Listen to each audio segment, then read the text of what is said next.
Hey everybody, welcome to Spartan Theology. We're going to be hosting a debate tonight that these two guys, they met on a Discord server. Well, I don't know if they met there, but we've been discussing these kind of topics on a Discord server where we have these kind of conversations pretty often. They're going so tonight's the debate is going to be, is it reasonable to believe in God? And I'm getting echo. I don't know. You guys are muted.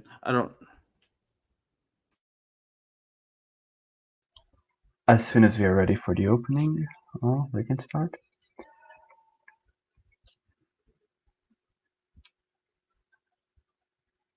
My bad. We're good. Yeah, I had it pulled up on another tab and it was echoing in my ear. But okay, so tonight the debate is going to be: is it reasonable to believe in God? We have Vlad here who's going to be taking the affirmative, and Ceestono who's going to be taking the negative on this position. The structure of the debate, it's going to be a pretty structured debate. We're doing 20-minute opening, 20-minute first rebuttal, 15-minute second rebuttal, 8-minute cross-examination, and then a 5-minute closing from each. So I shouldn't have to do too much moderating. We're going to try and keep it pretty structured, and both these guys are very respectful, so should go pretty well. If I need to jump in, I will, but I'm not expecting that to really have to happen. And with all that being said, we'll kick it over to Vlad for his opening statement.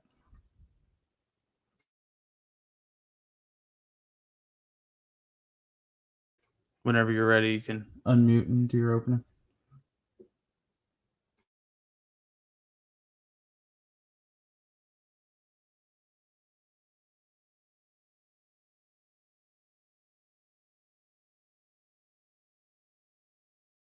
You're muted, Vlad.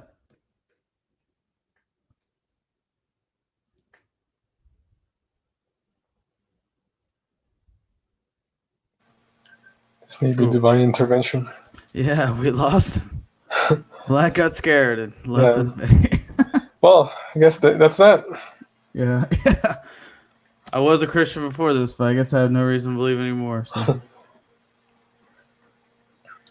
I'm sure Vlad will come back. Yeah, here we go. Hear me? Now we can. That was so strange because it was saying that you can't hear me. Okay, well, do you start my time? I'm so sorry. Yeah. We'll get started as soon as you start talking. Okay, excellent. So I would just like to thank my opponent for accepting the debate and you for accepting to graciously host it on your channel.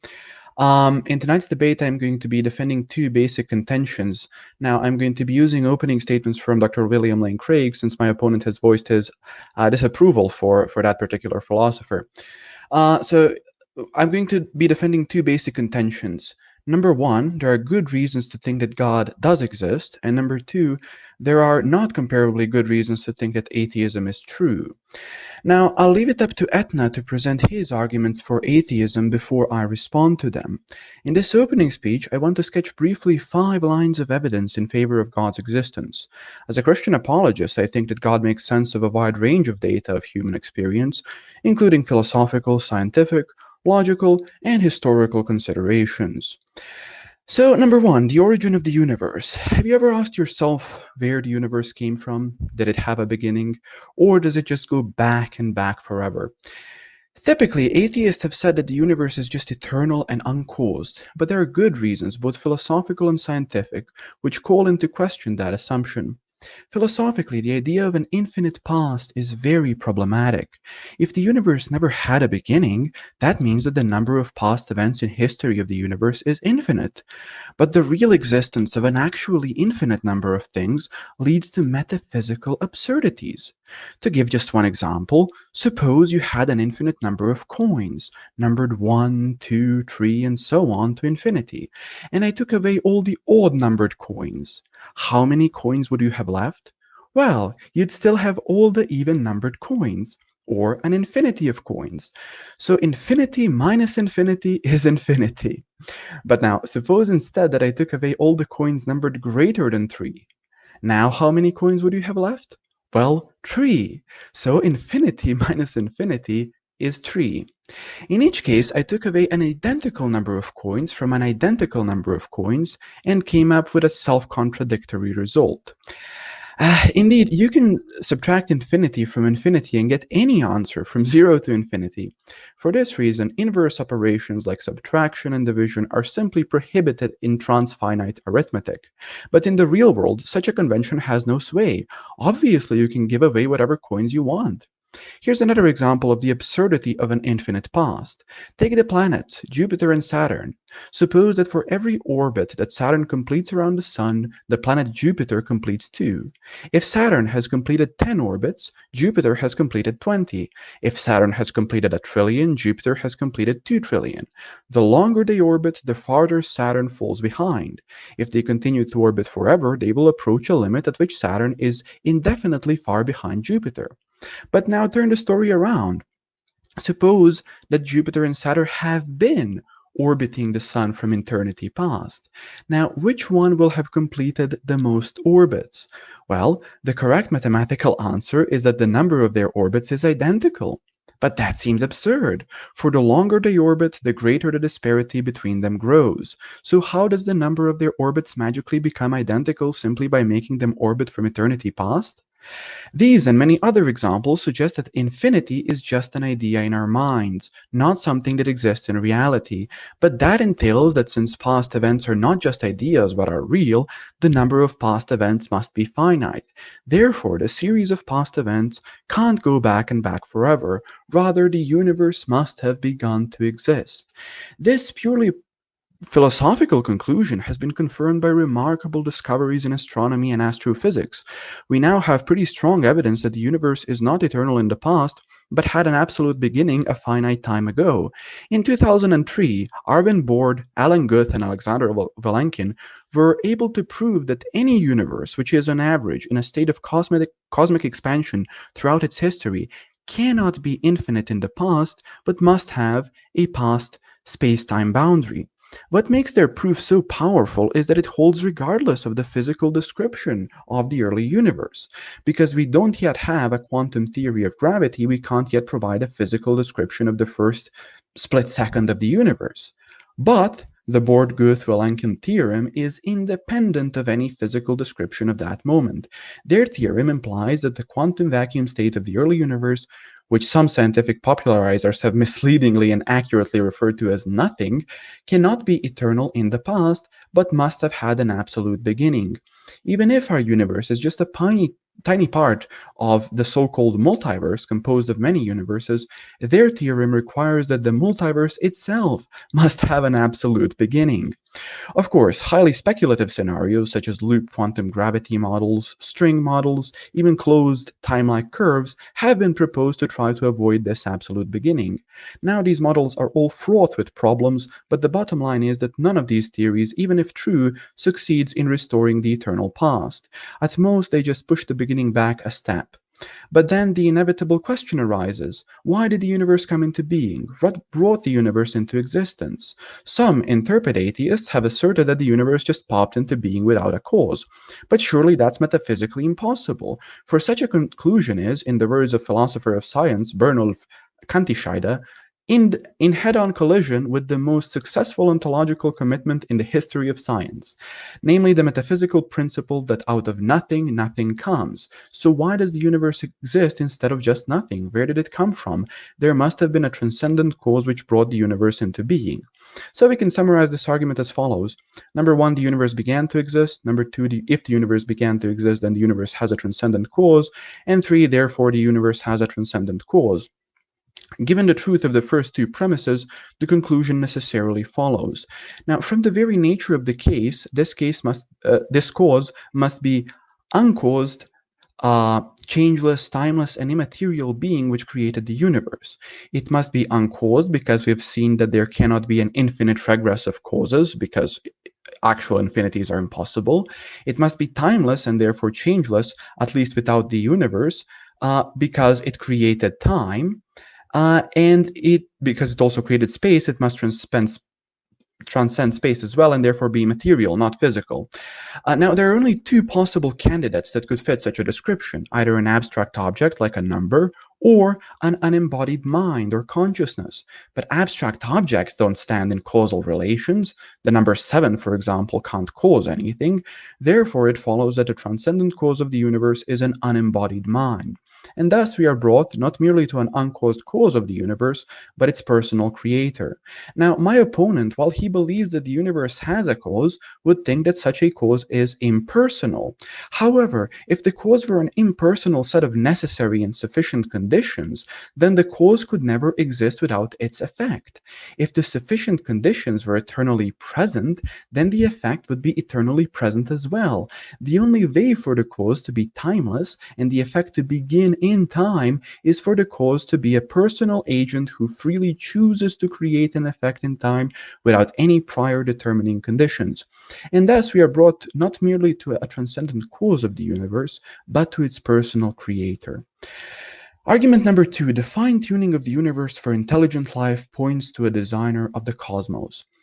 In recent decades, scientists have been stunned by the discovery that the initial conditions of the Big Bang were fine-tuned for the existence of intelligent life with a precision and delicacy that literally defy human comprehension. This fine-tuning is of two sorts. First, when the laws of nature are expressed as mathematical equations, you find appearing in them certain constants, like the gravitational constant. These constants are not determined by the laws of nature. The laws of nature are consistent with a wide range of values for these constants. Second, in addition to these constants, there are certain arbitrary quantities which are just put in as initial conditions on which the laws of nature operate. For example, the amount of entropy or the balance between matter and antimatter in the universe. Now, all of these constants and quantities fall into an extraordinarily narrow scale. I mean, I cannot convey how almost infinitesimal this is, an extraordinary narrow range of life-permitting values, where these constants or quantities to be altered by even a hair's breadth, the life-permitting balance would be destroyed and life would not exist. For example, if the atomic weak force or the force of gravity were altered by as little as 1 part in 10 to 100, the universe would not have been life-permitting. Now, there are only 3 possible explanations of this extraordinary fine-tuning, either physical necessity, chance, or design. Now, it can't be due to physical necessity because, as we've seen, the constants and quantities are independent of the laws of nature. So, could the fine-tuning be due to chance? The problem with this alternative is that the odds against the fine-tunings occurring by accident are so incomprehensibly great that they cannot be reasonably faced. The probability that all the constants and quantities would fall by chance alone into the life-permitting range is vanquishingly small. We now know that life-prohibiting universes are vastly more probable than any life-permitting universe like ours.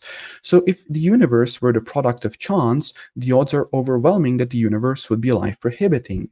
Hence, the fine-tuning is not due to either physical necessity or chance, but logically, that implies that therefore it is due to design. Thus, the fine-tuning of the universe implies the existence of a designer of the cosmos. Now, I will also present the evolutionary argument against naturalism, since the question is whether some atheistic or theistic model is rational. So the argument goes like this. Premise number 1, the probability of our cognitive faculties the probability that our cognitive faculties are reliable, given evolutionary naturalism, is low. 2. Anyone who believes evolutionary naturalism and sees that one is true has a defeater for believing that our cognitive faculties are reliable. 3. Anyone who has a defeater for the belief that his cognitive faculties are reliable has a defeater for any other belief he has. 4. If anyone who believes evolutionary naturalism thereby acquires a defeater for evolutionary naturalism, then evolutionary naturalism is self-defeating and cannot be rationally believed. Conclusion: evolutionary naturalism cannot be rationally believed. The point of this argument is to show that not that either naturalism or evolution is false. The point is to show that the combination of those two positions cannot be rationally held. Each of them could be true individually, but their combination could not be true. Now, I suppose that my opponent would like to explain the complexity of developed species by using the evolutionary model, but indeed he is also a naturalist, so I am prohibiting that. Indeed, we cannot avoid the design of the living species if you are a naturalist, because if you just combine those two theories, you're going to be irrational. Indeed, evolution is not concerned with our minds and our cognitive faculties being geared towards truth. Indeed, it cares not for that. It cares that our faculties are tuned for survival. If it is the case that our faculties are tuned for survival, then we have little reasons to think they are tuned for truth. Any false belief that leads to our survival or the survival of our species could be indeed beneficial. And therefore, the naturalist shouldn't have much reason to believe that his faculties are reliable. 4. I'm arguing from the resurrection of Christ as well. I believe the best explanation for the 4 facts that are universally agreed upon by various scholars about the life and death of Jesus is in the resurrection of Christ. Let me state those facts. And indeed, this consensus has been universally acknowledged. For example, you can look into the extensive work of Dr. Gary Habermas on this topic. Number 1, Jesus was crucified under Pontius Pilate. Number 2, he was buried in the tomb of Joseph of Arimathea, and his tomb was found empty by a group of his female followers. 3, on multiple occasions and under various circumstances, different individuals and groups of people experienced appearances of Jesus alive from the dead. 4, the original disciples believed that Jesus was risen from the dead, despite their having every predisposition to the contrary. Now, historians universally agree that there are 7 criteria. They're usually, or originally rather, laid out by a philosopher of history, McCullough. And these are criteria such as, for example, explanatory power, explanatory scope, the degree of ad hocness, and so forth. And these 7 criteria have to be looked through if we want to propose any sort of a theory that would explain these 4 facts. And indeed, it is my proposition tonight that God raised Jesus from the dead is the only hypothesis satisfying these criteria. If my opponent has a better hypothesis or wants to dispute my conclusion, he can do so in his rebuttal period. Finally, I want to present the modal ontological argument. On multiple occasions, my opponent has stated that God is indeed possible, but it is a well-known fact in philosophy, especially in modal logic, that if one acknowledges that God is possible, he must also acknowledge that God exists. Let's go through the argument. Premise number 1, it is possible that God, the maximally great being, exists. Number 2, if it is possible that God exists, then God exists in some possible worlds. 3, if God exists in some possible worlds, then God exists in all possible worlds. 4, if God exists in all possible worlds, then God exists in the actual world, as it is one of the possible worlds. 5, therefore God exists. So firstly, this argument makes extensive use of modal logic. In its simplest terms, modal logic usually deals with possibility, impossibility, and necessity of beings. For this purpose, a being is simply something defined as some conceivable concept, thing, or person, whether such a being is possible, impossible, or necessary. Now, there is a semantic in modal logic, something we would call a possible world, which I just mentioned. And possible world is simply defined as a conceivable world ruled by the laws of logic. An actual world we live in is also a possible world. It can be conceived and is ruled by laws of logic. A possible world is not some universe, region of space, or anything like that, although such things can exist in possible worlds. And so we want to define God as a maximally great being. A maximally great being would be the greatest conceivable being. It would be omnipotent, that is all-powerful, omniscient, that is all-knowing, and morally perfect, that a being that necessarily exists. Now, why would it be the case that if God exists in a single possible world, he exists in just all of them? Well, we can conceive of a variety of beings in possible worlds, but if we ought to conceive of the maximally great being, it has to have these properties that I previously ascribed, and those properties have to be exemplified to the highest extent. For example, maximal power has to be omnipotence, maximal knowledge has to be omniscience, and so forth. Now, it also has to have the attribute of being unable to fail to exist, right? Which would be necessity. Any being that cannot fail to exist is greater than a being that can fail to exist. So if there exists in one possible world a being that cannot fail to exist, then necessarily by the implications of its existence in a single possible world, which grants its possibility of existence, such a being has to exist in all possible worlds as it is necessary. If it failed to exist in all possible worlds, it couldn't exist in the single possible world we originally conceived of it in, since its attribute of necessity would not be exemplified. And as such, we would have this being, if this being is possible in a single possible world, it just wouldn't be necessary. But we know that it is necessary, and therefore that it cannot fail to exist, and as such, it implies that its existence in all possible worlds is actual. Therefore, given that Tatna, my opponent, thinks that God is indeed possible, I see no reason why he would not believe in him, apart from some misunderstanding of the above argument. So it seems to me that there are very good reasons to think that God exists. There are very good reasons to think that we cannot be rational, or at least rationally explain the most commonly held position in atheism, that is, evolution in conjunction with naturalism. And indeed, we cannot explain a series of things like the fine-tuning of the universe, the origin of the universe, and so forth. So I think theism is a far more rational explanation of the world we see. Thank you. All right, you were just short of 20 minutes, about 18 and a half minutes, so right on. And with that, we will head over to Etna's opening statement, and I'll start the clock whenever you start speaking. Can you guys hear me? Yes, sounds good. Well, first of all, thank you for having me. Thank you for hosting the debate. Thank you for Vlad for engaging me in this conversation. I hope all the audience listening in are keeping safe in these times. So yeah, my position is not one of certainty, but one of, I don't believe in God because I've never seen any convincing argument or evidence in support of such a claim.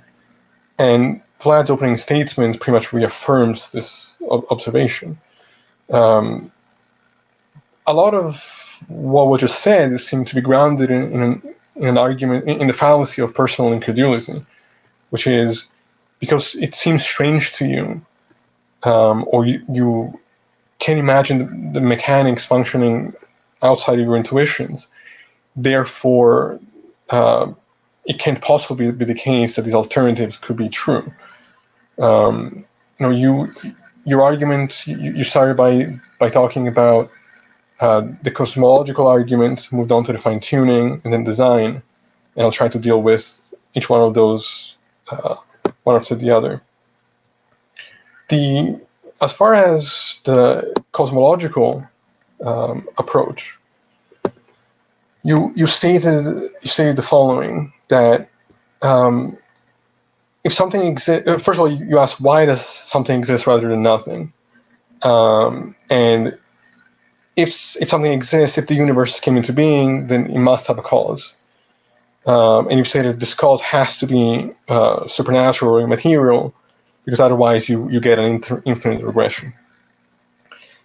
There are several problems with this approach. The first is that you hold to a notion of cause and effect that simply is problematic in the current understanding of physics. When you drop a glass and you see it shatter, our intuitions seem to suggest that the cause of the glass shattering is that you dropped the glass and you watched a series of events unfold in that fashion. But physics tells us that if you move backwards in time, from the glass shattering to the glass coming back into your hand, no physical law has actually been violated. So you're trying to apply a notion of cause and effect that the current physics has already moved past. That's the first issue. The second is that even if I was to agree that there would have to be a cause, there's no evidence you've provided to suggest that cause would have to be something spiritual or metaphysical in the sense of a consciousness. You put forward this false dichotomy where you said it either has to be an abstract concept or a mind. But to talk about immaterial, something existing outside of space and time, these are words without content. We couldn't imagine what those things could actually mean, even if such a thing was possible. We only understand existence through the context of space and time. When theists accuse physicists of saying that something came from nothing, they're actually not understanding what physicists are saying by nothing. The entire point is that it's not nothing. It is something, although that something is not fully understood yet. And that's something it has been shown to give rise to the universe the way that we understand it to be. No aspect of our current scientific ignorance about our origins is itself an argument for religion. I have arguments I could make about physics and why we think things are the way they are. But even if I didn't have any, even if my position was one of pure agnosticism, that doesn't follow logically that therefore God has to be the cause. That is an assumption that you're making that is indefensible, logically speaking. Now, your second claim was one of the issue of fine-tuning. That it seems when we observe the universe that it's been tuned to be the way that it is, and that suggests some kind of consciousness setting it up in place. I think this is, again, just basically a failure to understand what physics is saying on the topic. The reality is that there is no fine-tuning problem. We've offered no evidence for this problem. Now, it's certainly true that if you change the parameters of nature, our local conditions that we observe around us would change by a lot. That doesn't suggest that therefore life could not exist. First, you have to tell me what the conditions are for life to exist, how you're defining life in the first place. There's many possibilities of conditions that could allow for life. Now, yes, it would be a very different type of life than what we are accustomed to. The results would be very strange, but that's to be expected given the context of changing the parameters in the first place. We only see the universe that we see. So you're constructing an unsupported hypothetical and then making up your own answers. Now, the irony here is that fine-tuning is actually a problem on your side. Because if you are a theist, then you would have to believe that life is not purely physical. So God wouldn't need to fine-tune anything. I mean, supposedly, if God is all-powerful as you described him, and all-knowing and can do anything, no matter what the atoms were doing, if physicalism is false, God could still make life happen, because ultimately life goes beyond the physical. So in that sense, the fine-tuning argument is actually self-defeating for theists. Even if I was to grant this notion of fine-tuning, it doesn't on its own suggest a supernatural explanation for it. It could be entirely a naturalistic explanation. In fact, physics suggests just that. I mean, it's funny to me that you call scientific theories like string theory and multiverse, pure speculations, while basing your ideology on pure assumptions and linguistic games that ultimately lack content philosophically and otherwise. When you look into what you're actually saying. Now, the argument from design was the next thing that you mentioned, which itself is based on a fallacy. I mean, the idea that complexity demands a designer is fundamentally flawed. One, it's assuming that artificial things and organic matter must be the same. They are not the same. And two, just because two things share one quality in common, in this case complexity, doesn't mean that they must both share a creator. For example, take the idea of a watch. A watch is complex and was invented in the 15th century. The universe is complex. Therefore, by your logic, the universe must have been invented in the 15th century. That doesn't work. Complexity doesn't mean that both things have to have been designed. There is no conflict between evolution and naturalism, it doesn't result in any kind of contradiction. It seems strange to suggest that we will benefit, or not just it seems strange, but you've offered no evidence for it to be the case, that we will benefit from having false perceptions of our day-to-day perception of the world. The argument from design fails in proving a designer is a necessity from complexity. It just doesn't work that way. I think fundamentally there's confusion as to what it is that science is telling us on these topics. I don't even have to hold a naturalist perspective to simply show that your argument is based on logical fallacies such as incredulity and non sequiturs, and misinterpretations of what the theories are. The question of why is there something rather than nothing, I think, is misleading as well. The real question is how there is something rather than nothing, and physics is, doing a lot of work in explaining that dynamic. Ultimately, yes, there are questions which we can't get under, but again, that's not an argument on your side. I have no problem in acknowledging real scientific ignorance in certain contexts, but it doesn't mean that we make up answers and say, therefore God did it. Now, in the context of how much time? Am I still on time? Yes, you are. You're right at not like 10 minutes. In the context of a personal God, I mean, it seems to me that you have all the evidence stacked against you. You mentioned Jesus appearing to its disciples and to eyewitnesses' accounts. Now, the entire doctrine of Christianity is predicated on this idea that the gospel accounts of the miracles of Jesus are true. This is why people believe in his divinity, etc. This is problematic for several reasons. The first is that the Gospels that follow Jesus came decades after these accounts. There's no extra biblical accounts of his miracles. But even if there were, even if we had multiple contemporaneous eyewitness accounts of the miracles of Jesus, this wouldn't be convincing. Well, why not? Well, because miracle reports are common even in the 21st century. There are hundreds of Western educated men and women who think their favorite Hindu or Buddhist guru have magic powers.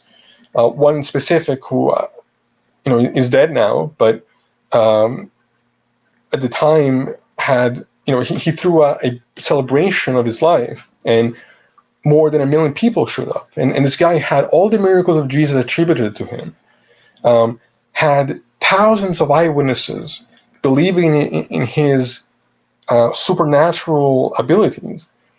And someone like this science doesn't, when scientists have gone and tried to observe the truth claims of these people, they've exposed them as being completely delusional. I'm not claiming that the followers of Jesus were lying, but there are many naturalistic explanations as to why it is that they could have believed what they believed and still be wrong. I don't even have to go up, saying that they were hallucinating. We know things like mass hysteria are a thing. It can start off from one person and spread like wildfire. What you're essentially claiming is that we have one set of naturalistic explanations which we've observed to have happened in real life, and then the assumption of a supernatural explanation which we haven't observed, and you want to play this game of probability when you can apply probability to something that's you haven't established, not just to be possible in principle, but to actually be actual. One of the other things that you mentioned was that if we can conceive of the idea of God, therefore God must exist. And this is language games at its best. I mean, I can conceive of an infinite number of claims that are contradictory with one another. that the mere imagining of these things doesn't provide you the logical explanation or logical foundation as to why they must exist. And again, these, whatever you're defining as being all powerful or being all knowing seems to me arbitrary. How you define those terms are going to be different than how somebody else defines them, and your definition itself is going to be arbitrary. It's going to be made up because we haven't actually seen the evidence of these things taking place. This is application of bad science, worse logic, strange confusions about history. I mean, you have religious scholars who believe in Jesus, who are the first to admit that ultimately belief in the resurrection is something to take on faith. The fact that you think that the disappearance of a body is more likely explained by the violation of our current physical laws as opposed to a number of possible naturalistic explanations that could, attest for that type of situation. That is, if we even believe the gospel accounts to begin with, which is already problematic given that they were written decades and decades and decades after the fact. So, yeah, the fine-tuning and design and the sort of logic games are known problems. These are just confusions on the terms, bad applications of the domains, and there's a reason why I said to you that someone like William Lane Craig is not someone that I respect very highly, because he's not a philosopher. He's a sophist. He's manipulating language to try to make it sound as though what he's saying is sensible. But when you get to the science, you see that he's making assumptions left and right and pretending that these things are necessary. There's no necessity there in any of what you've claimed. You've stated necessity without proving necessity. And you've stated necessity using bad logic. There's no connection between my ability to imagine something and that thing existing. There's a world of difference between these two things. I think that's about it for my opening statement. I'll add one other thing if I have time. You have like 5 minutes. It seems strange to argue not only for a deist position but a theist one, because you would think that an all-powerful, all-loving creator wouldn't allow for the problem of evil. Arguments for the problem of evil have never been convincing. The idea that, well, God doesn't really care about how much time has gone by and has caused people to suffer, because he doesn't have any problems with, he's not running out of time, is irrelevant because we're the ones in the condition suffering. And in addition, when you read the Bible, he has no problem stepping in when he feels like he's not being worshipped the right way, but then he lets suffering take place when it doesn't affect him personally. And whose free will is he supporting? The free will of the rapist as opposed to the victim? Why does the victim's free will not get accounted for? Ultimately, to be a theist, you have to believe that God watched us suffer for over 200,000 years, and then decided, 98,000 years in, after having seen us die from terrible diseases, war, rape, ignorance about the cosmos, and superstition, all the while, yes, gradually developing our humanity and empathy for the other, even if perhaps, only beginning in your own tribe and then expanding farther later, that God just watched this on the sidelines and then decided 98,000 years in that it was enough, that now to make his existence known to us, he would send his own son or himself, regardless, depending on what interpretation you believe, to intervene in a revelation that takes place in the most backwards, barbaric, illiterate, superstitious part of the world, not to the Chinese who can already read, but to those who are engulfed in superstition. And that is the best approach to make his existence known to us and to give us our salvation. I don't think there's anything reasonable about that approach. Certainly, a deist is in a difficult position, but a theist has always work cut out ahead of him. I mean, I think you state a necessity without proving necessity. I believe it at that for the time being. Thank you. Awesome. Thank you guys both for your opening statements. I did want to mention we will have a short Q&A at the end, so if anybody wants to tag me with a question, I'll save those up for the end. And we'll get into our 20-minute first rebuttals, starting with Vlad.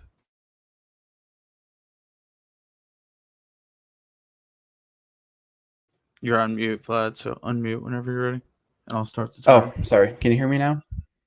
Yes, we can. Okay.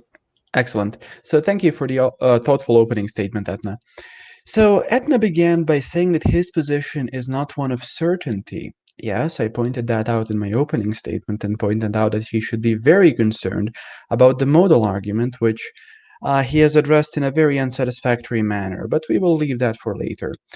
2, he stated that my arguments are based in strangeness and in personal incredulity. In simply not understanding certain things. If I cannot understand them, then it cannot be the case that they are true. But every single argument I made has been logically valid and has been an argument that is either deductive or inductive, the premises of which follow to a conclusion. What my opponent must do is not attack me personally, rather demonstrate that some of the premises of my arguments fail in order to support his position. So one of the problems with the Kalam that he pointed out is that the notion of cause and effect is problematic because we could potentially reverse events. Now, this would be problematic for something like the B theory of time. For example, K-muons couldn't be reversed back into their original shape, but I absolutely fail to see how this is problematic for the notion of cause and effect. If my opponent believes that the arrow of time could actually be reversed, he has to provide evidence for that, not just a supposition. The belief that the arrow of time could be reversed would be something dependent on the B theory, which is refuted by the very same notion that he is bringing up. So this is just nonsense. He states that no evidence that the cause would be conscious has been presented. In fact, I've done exactly that. If you remember, I've stated that the creation of the universe couldn't be by some physical force. And let me just restate what I said there. If the cause were an impersonal set of necessary and sufficient conditions, then the cause could never exist without its effect. So if you have both necessary and sufficient conditions for something, you would have the effect. If the sufficient conditions were eternally present, then the effect would be eternally present as well. The only way for the cause to be timeless and the effect to begin in time is for the cause to be a personal agent who freely chooses to create an effect in time without any prior determining conditions. So I have most certainly provided a reason as to why this must be the case. He says that we only understand the concept of existence within time and space. Why would that be the case? We understand things like the laws of logic to exist, yet they are both timeless, spaceless, and immaterial. We understand mathematical concepts, such as numbers and complex equations like the Goldbach conjecture, to actually exist, yet they do not exist in time and space. So, or aren't even dependent upon time and space. So this is just not something that's credible. And even if we didn't have any objects that existed outside of time and space, this would be no argument against what I presented because my argument demonstrates the necessity of such objects. He says also that we don't understand physicists when they say nothing, when in fact I pointed out precisely in my opening statement in regards to the Kalam that some people, some physicists, in their arguments have tried to say that the universe came out of nothing by mistaking nothing for a roaring sea of quantum energy, and that's just mistaken. I'm well aware of that. He then on went to address the fine-tuning argument by saying the incredible position that there is no fine-tuning, that life would be different, we don't know how, but it would still exist. Let me just highlight a multitude of problems with this. For example, let's look at the ratio of electrons to protons in the universe. The maximum deviation could be 1 in 10th to the 37th power. Now, these numbers present the maximum deviation from accepted values. So if these were different, it would either prevent the universe from existing now, it would prevent it from having matter, or it would be unsuitable for any form of life. For example, stars wouldn't form, and therefore no biological processes could form. And that's just one of them. For example, we have the ratio of electromagnetic force to gravity, the expansion rate of the universe. Let's just look at several problems here. For example, if the weak nuclear force, if its constant was larger, we would have too much hydrogen, and too much hydrogen would convert to helium in the Big Bang. Therefore, stars would convert too much matter into heavy elements, making the very chemistry of life impossible. We're not talking here, Etna, about types of life or anything like that. We're talking about very physical conditions for the existence of life. Suppose, for example, the gravitational constant. If it were larger, stars would be too hot and would burn too rapidly or too unevenly for any life to form. If smaller, stars would be too cool to ignite nuclear fusion. Thus, many of the elements needed for life chemistry would never form. It seems that there is no fine-tuning objection is just horribly, horribly showing my opponent to be unfamiliar with the extensive scientific evidence for the fine-tuning of the universe. But his second objection was that God wouldn't need to fine-tune the universe if God exists. In my view, minds aren't material, are they? So we could just be living in a totally chaotic universe. But this is just nonsense. If it is the case that God wants to create dualistic bodies, that is, if God wants to create people that have material bodies and non-physical souls, this is precisely what God would have to do. It's just an assumption against theistic dualism without any reason for that assumption to be held. He also stated that fine-tuning can have a naturalistic explanation.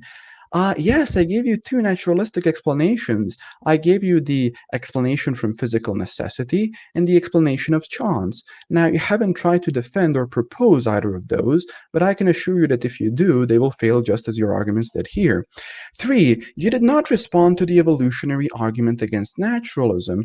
You responded to the secondary point I made in regards to the argument, which would simply state that if the atheist doesn't believe in evolution, he can't explain the complexity of developed species. Now, he says that complexity doesn't demand a design. Well, I beg to differ. Of course, complexity demands design if it is the case that this is ordered, functioning complexity. Of course, you could make a rubble of trash and just pile things up, but that's not really complexity that we are talking about. He offered no argument to state why this wouldn't be the case, so we'll move on. 2, I failed to demonstrate that false beliefs would be beneficial. Of course, false beliefs would be beneficial. Suppose the belief in geocentrism, right? Geocentric navigation maps work just as well for the purposes of navigating on the Earth's oceans as do the ones with heliocentric systems. Such a false belief has led to the thriving of human species throughout the ages. So geocentric models, for example, as false beliefs, could be very beneficial to survival of species. Let's look at another one. For example, suppose that we believe that if we head over a cliff, a beast will eat us. well, that would still, even though it is a false belief, he would die from falling to the ground, being attracted by the Earth's gravity, it would still yield the same effect of survival. Therefore, if we believe that in large ravines there live large beasts that eat people who come near, that would also be very beneficial for survival. So there are plenty of reasons to believe that truth is not a necessary condition for our cognitive faculties under evolution. And indeed, evolutionary biologists have agreed to this. 3, why is there something rather than nothing is not the right question. Rather, how is there something rather than nothing is the right one. I would agree with my opponent. We should think of how is there something rather than nothing, but the question we must ask previously to that is why is there something rather than nothing as a previous necessary condition to asking how. And so why is there something rather than nothing is the question we are asking. And obviously my opponent can't quite answer it, while I've given very good reasons to think that God is the reason as to why there is something rather than nothing. Everything has an explanation of its existence, either in the necessity of its own being or in an external cause. If my opponent has some other explanations, he should be free to point them out. Now, in regards to the argument from the resurrection, he has stated that gospel accounts are not true. They come decades after, but even if they were, they wouldn't be evidence because there is, some miracles in other religions, and some of them are debunked by, scientists who do various things. Now, I will just briefly quote a very famous philosopher a very famous atheistic philosopher here. Let me just get his quote. This is from Anthony Flew, and Anthony Flew was commenting in regards to the resurrection of Christ, and he said, the evidence for the resurrection is better than for claimed miracles in any other religion. It is outstandingly different in quantity and quality. Now, my opponent has proposed that we have some possible naturalistic explanations, like hallucinations and mass hysteria for the resurrection. But this is just absolutely nonsensical. If we run this through McCullough's standards of explanations, we will find that these fail horribly. For example, the hypothesis of hallucination. What explanatory scope does it have? Well, let's suppose that it explains how the disciples of Jesus, had these experiences. But this wouldn't at all explain the empty tomb, nor would it explain why they didn't think, given fact number 4, why they wouldn't think that this is just a vision of Jesus rather than a resurrection, because they would have every predisposition to the contrary. Jews did not believe that people raised from the dead before the final resurrection of all who have died. So they would have every reason to believe, even if it were a hallucination, that they are just seeing their Lord glorified in heaven and justified by God. But this is just not the case.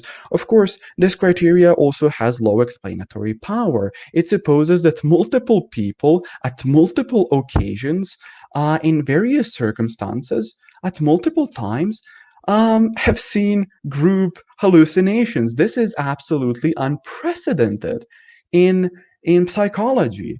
You can give me no example of such an event, and indeed it seems implausible on the very basis of it.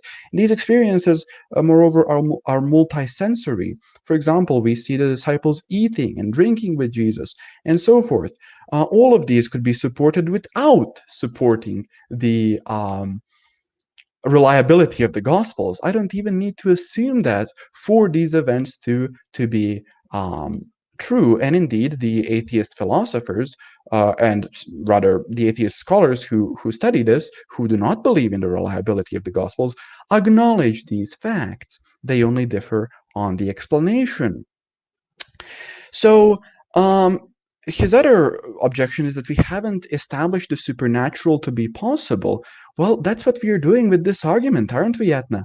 We are establishing that the best explanation for this is a supernatural one, which would satisfy all the known historical criteria. Indeed, it seems to me that my opponent, much like scholars like Dr. Barth Ehrman, doesn't really want to defend any single explanation of the data because they know it is indefensible. Rather, they just suppose that the supernatural is impossible. But this is what we call the presumption of naturalism, and this is absolutely unjustifiable. Indeed, if the evidence leads to the conclusion that Christ rose from the dead, that is the conclusion we ought accept. And then he briefly commented on the empty tomb. He said the disappearance of the body is more likely, he's commenting on my position when I say disappearance of the body is more likely by a violation of laws, of natural laws, than by natural causes in his argument. This is very mistaken. We do not suppose that somebody is breaking the physical laws when doing miracles. Indeed, I would agree with my opponent that physical resurrection, as in a naturalistic physical process of resurrection, would be ridiculous. We are just saying that this is a supernatural event and that it's not breaking any laws of logic or laws of nature as such.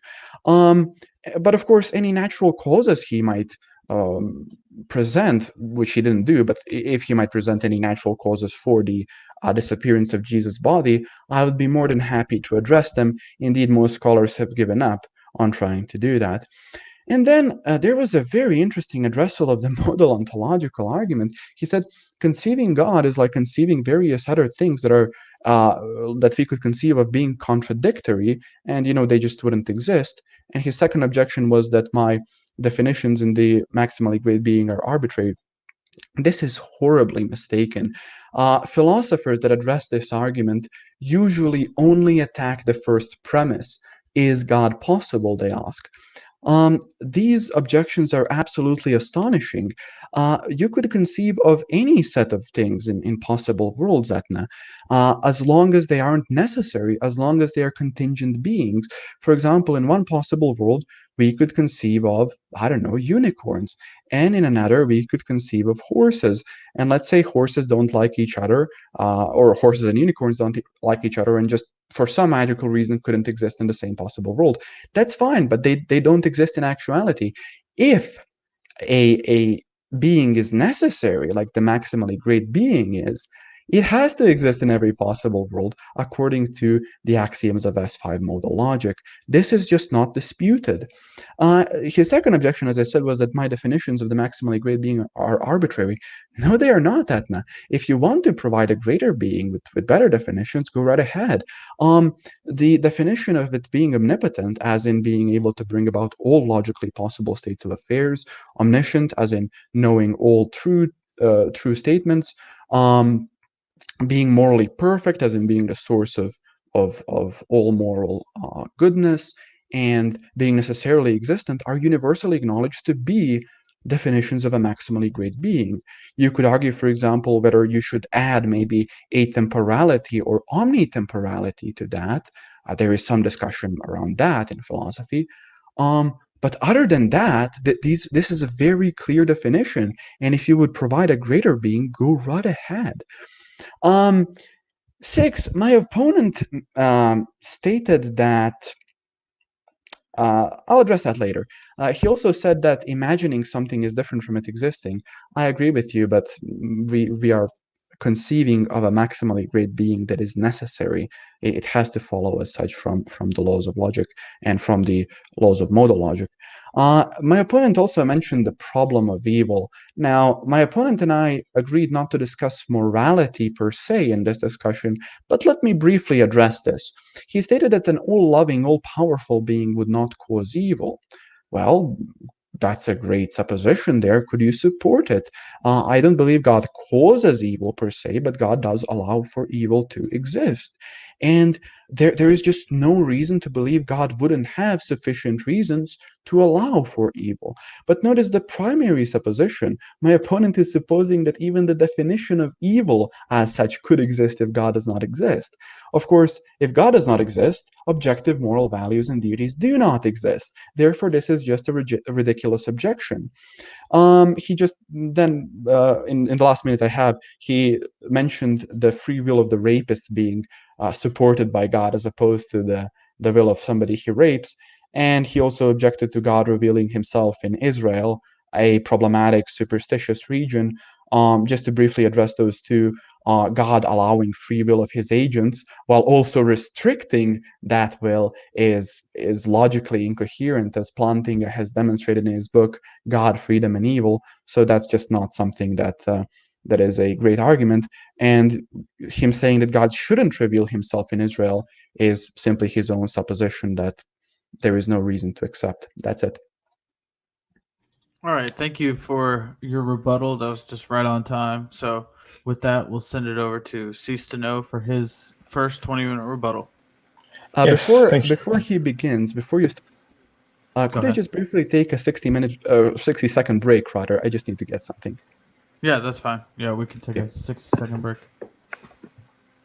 So, while we're waiting, I just want to thank everybody in the chat. We seem like we got a pretty lively chat going on, so that's good to see. And I got a few questions already compiled up, so we don't want to have too long of a Q&A at the end, but we have a few. So, and then we see Atheist Jesus, who's behind in the chat, still acting like the stream's going.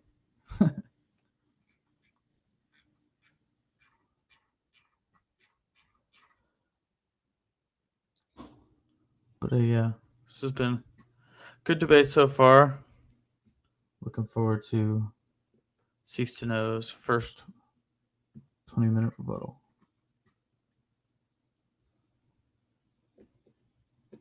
Yeah, we're counting down, Vlad. You got my timer's going on your 60-second break.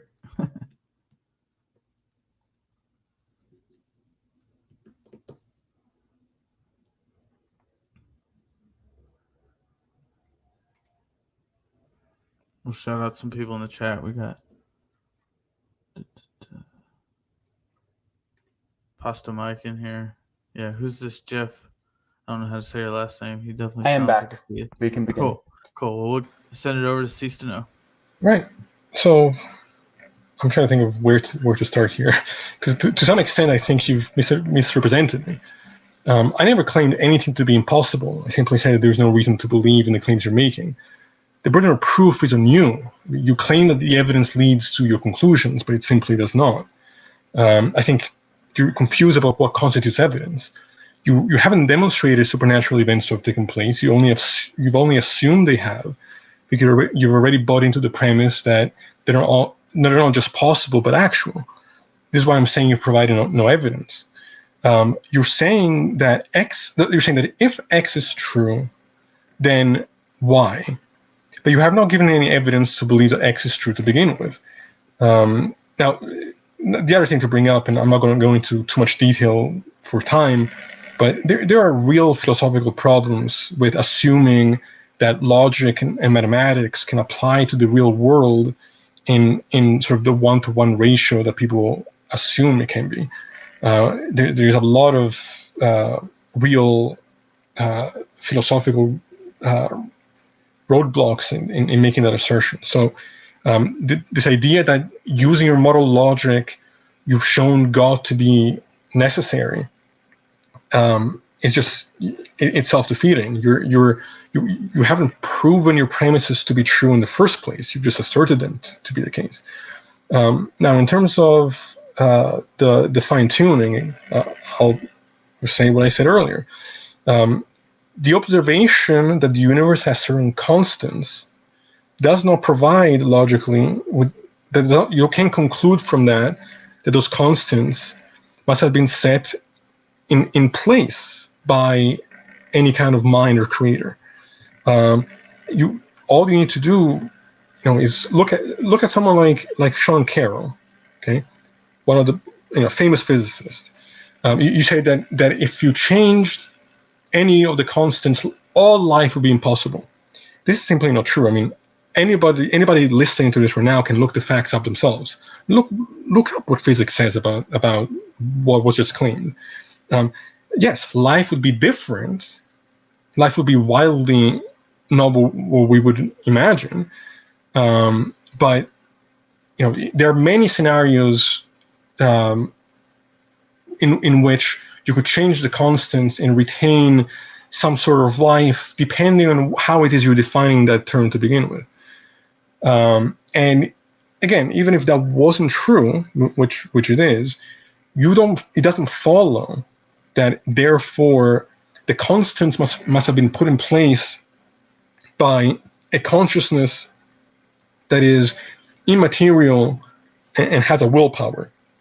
These are all assumptions which you haven't actually provided evidence for. You've just, you've played a language game to make it seem as though these things are necessary, but you've done nothing to show your premises to be believable in the first place. Now, I didn't actually mention hallucination. I said I don't even need to go there. Again, ask yourself why it is that religious scholars who believe in Jesus don't take the resurrection as a historical fact. If what you were claiming was true, that wouldn't be the case. You are starting from the assumption that supernatural events are not just possible but actual, and then pretending that they're more probable than naturalistic explanations. I have no problem with acknowledging that the people who believed in Jesus were not lying, but in no way does that provide evidence that means therefore what they believed was true. And again, the claiming that the resurrection is a special kind of miracle, it's just an additional bias in the entire attempt here. I mean, there's nothing particularly special about the resurrection, especially given the fact that's also placed in other people in the Bible have resurrected, and nobody seemed to say anything about that. There's something special about that particular miracle story. This is a confusion about what constitutes evidence, and you're accusing science or evolutionary biology to have low explanatory power, but your explanation has none. Your explanation is a logic game that is based on faulty premises. As far as the conversation about design, I've already addressed why complexity doesn't require design. Two things being complex doesn't mean they both require design, and evolution is pretty clear about this at this point. The evidence as to how it is that we've developed the way that we have, both in our senses and our phenomenology, doesn't need the assumption of any kind of creator. Even if such a thing was real, it's a completely unnecessary assumption. There's no necessity between our complexity and the concept of a creator or a designer once you understand what evolution actually says. Which, again, unfortunately, I don't have time to go into the details of the theory. If you want to have a particular debate just on evolution, I'm willing to do that, despite, I'm not a biologist, but there's confusion here about what the theory seems to suggest. You think that physics suggests creation. It doesn't. You think that biology suggests design. It doesn't. And the scientific field is pretty clear about this. As far as, there is contradictions here. I mean, again, I think you're right. I mean, I think the conversation about morality is best saved for another time, perhaps. But it is entirely possible to maintain the belief in moral objectivity without having to assume God of any kind. You're stating that that's not the case as though it's a fact, while ignoring literally centuries of philosophy and science. So we can have the discussion. I think it's perhaps better kept for another time. But yeah, I think you're claiming that God follows from the laws of logic, therefore is true, and not being aware of the fact that logic are in many regards language games. Yes, we can play this game where if premise X is true, therefore Y, but you haven't shown premise X to be true in the first place. So your entire argument falls apart. I think that's about it. I mean, you're essentially taking scientific theories and claiming that they are suggesting things to be necessary where that's not actually the case. I think I'll leave it at that for now. Cool. We appreciate your first rebuttal here. And with that, I just want to say thank everybody for putting your comments in the chat. We're getting this together, and we'll send it over to Vlad for his second rebuttal. Should be about 15 minutes. Thank you very much, both of you. So I've taken some notes as to what my opponent has already addressed here. It seems that he has repeated a lot of things that I addressed in my original rebuttal, but let's just go through all of this as I took my notes. So, number one, I've provided no evidence supernatural events have taken place. It seems to me his objection here was, well, yes, I wouldn't disagree with you. They could maybe be possible, but we have no reason to think they have taken place. And in fact, I've done exactly that. I've demonstrated, I think, and my opponent hasn't really objected, that the only proper explanation that satisfies the 7 historical criteria we have for the life and death of Jesus is the resurrection of Jesus. That is to say that Jesus has risen from the dead. God has risen Jesus from the dead. And if it is indeed that according to our standards, this is the best explanation, unless we have good reasons, which my opponent hasn't provided, to believe that supernatural is impossible. Indeed, he has said that it is possible. We should expect and explain and accept the best explanation of the events. 2, he says there are problems with assuming that math and logic applies to the real world in a very concrete sense. I'm not sure of his exact words. I don't want to misrepresent him, but he mentioned some philosophical concepts about this. But this seems utterly strange. We know that no physical objects contradicting the laws of logic could exist. Suppose, for example, square triangles, right? It could not be the case that an object has both 3 sides and 4 sides at the same time in the same sense. It's just logically incoherent, or the applicability of mathematics to the real world. If we have 2 apples and we have another 2 apples and we put them together, in no case will we have either 5 apples or 3 apples. We will always have 4 apples. Math and logic always apply to the real world. In fact, we have arguments like the uncanny applicability of mathematics and the Lord of Non-Contradiction argument, for example, by Greg Welty, which indeed show that math and logic are arguments for the existence of God. However, those I have not presented in tonight's debate. 3, he says, I've asserted my premises in the modal ontological argument to be true, not proven them. I don't have to prove anything or demonstrate anything other than the first premise. All of the premises logically follow from the first premise. The only thing my opponent can object to is the first premise, that is, that it is possible that God exists. But my opponent has already acknowledged that it is possible that God exists. He has started the debate by saying that his position is not the one of certainty, and he has repeatedly said that supernatural events aren't necessarily impossible. So it would seem to me that he doesn't believe that God is impossible. So what's the alternative? Well, you believe that God might be possible. And if God is possible, the premises of the MOA must necessarily follow. It seems that my opponent perhaps hasn't been sufficiently introduced to the modal argument. The only objectable premise is the first one. 4, he says that the observation that the universe has constants does not prove that they were set in place by a mind. Yet my opponent has not offered any other explanation. Indeed, I've offered a logical trichotomy at the beginning of my opening statement. I said that the explanation of these constants is either due to physical necessity, chance, or design. And I think I've ruled out chance quite powerfully, and also physical necessity from the equation in my opening statement.